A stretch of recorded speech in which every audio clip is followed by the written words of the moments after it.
Autrefois, dans un royaume lointain nommé Elvandor, régnait un roi juste et aimé de tous, le roi Arthur. Sous sa couronne, le peuple vivait en paix, protégé par la sagesse d'un grand mage, Merlin l'Éternel.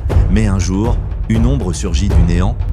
Une sorcière puissante, Morgana la Sombre, invoqua une magie interdite. Dans un rituel sanglant, elle créa l'armée mortelle des soldats maudits, immortels, sans âme, grâce à un artefact terrifiant, la Coupe de la Vie. En quelques jours, l'armée balaya les villages, et bientôt, elle assiégea le palais royal. Malgré leur courage, Arthur, Merlin et la belle Anastasia, fille de la garde royale, durent fuir le château en flammes, poursuivis par les ombres. Alors que le palais s'effondrait sous les flammes et les hurlements, Arthur, Merlin et Anastasia fuyaient à travers les souterrains secrets du château. Mais Morgana, enragée par leur fuite, invoqua une patrouille d'élite de l'armée mortelle. Des créatures froides, rapides, aux lames empoisonnées, foncèrent dans les bois pour traquer les survivants. Les héros venaient à peine d'atteindre la lisière de la grande forêt sacrée quand Merlin sentit un frisson parcourir l'air. « Elle a envoyé ces bêtes maudites après nous », dit-il en fermant les yeux. Dans un murmure ancien, il leva son bâton et invoqua le pouvoir du feu ancien.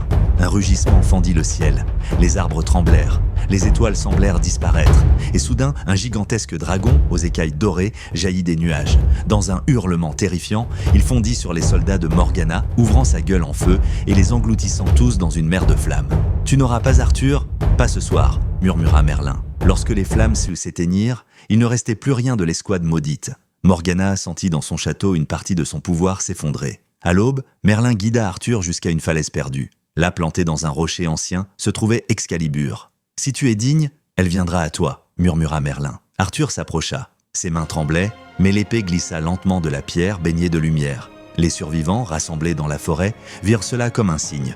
Le roi était encore vivant.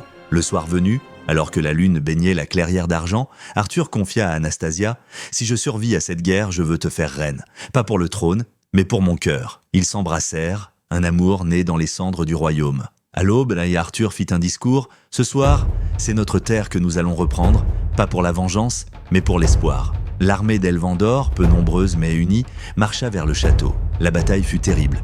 Merlin, armé de sortilèges anciens, combattait aux côtés des 10 derniers chevaliers. L'un d'eux, blessé, se jeta dans la coupe de la vie, versant son sang pour briser le sort. Alors qu'Arthur, blessé, tombait à genoux, une lumière jaillit du ciel. La coupe explosa. L'armée mortelle se désintégra. Morgana, terrassée par sa propre magie, hurla avant de disparaître dans les flammes. Le château fut repris. Le royaume, sauvé. Le lendemain, dans les ruines fleuries du palais, Arthur s'agenouilla devant Anastasia. « Épouse-moi, et sois non seulement reine, mais la gardienne de mon âme. » Elle accepta. Et ensemble, ils reconstruisirent Elvandor, main dans la main, guidés par Merlin. Et ainsi, dans la lumière retrouvée, le roi et la reine vécurent heureux, pour l'éternité. Et c'est ainsi que le royaume fut sauvé, par le feu d'un dragon, par la force d'un roi et par l'amour d'une reine.